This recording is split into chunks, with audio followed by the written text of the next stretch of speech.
Welcome, welcome, welcome. All right, we are now on to subtraction. For this method, we are going to be using the number line method. Now, this is a great method for visualization for very small numbers. We don't want to do this for larger numbers because, let's be honest, we don't want to do that much work, right?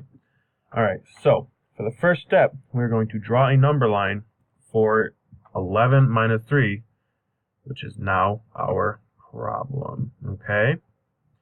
Now what we're going to do is we're going to start with a line all the way across here, okay? And what we're going to do is make a line where numbers are going to go. Alright, let's go start with 1, 2, 3, 4, 5, 6, 7, 8,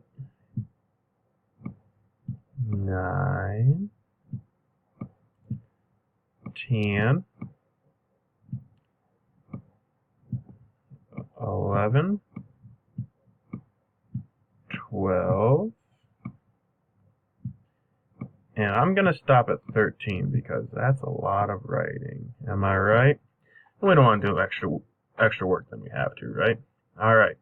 So for this, I am going to be putting a star on the number that we're going to start at. And for this one, for subtraction, we are going to start at the big number, which in this case is 11, okay?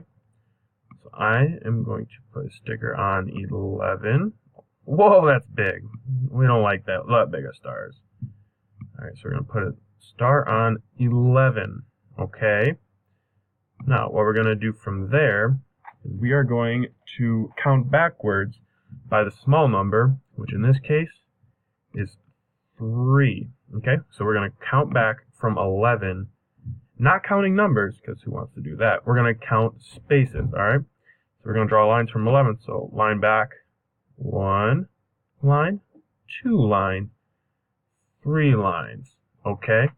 Now, we've counted back 3, ready?